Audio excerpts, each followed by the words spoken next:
Hello guys, today I'm going to show you how to extend a track in Udio AI, so don't forget to subscribe to our channel for more Udio AI tutorials.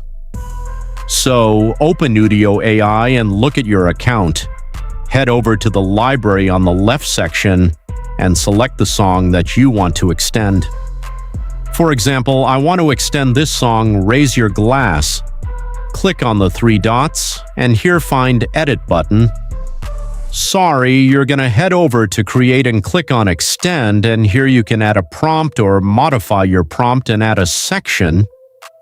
Here we want to add a section after or before the intro or outro and click on Extend to extend the song and add your section to make the song much more longer.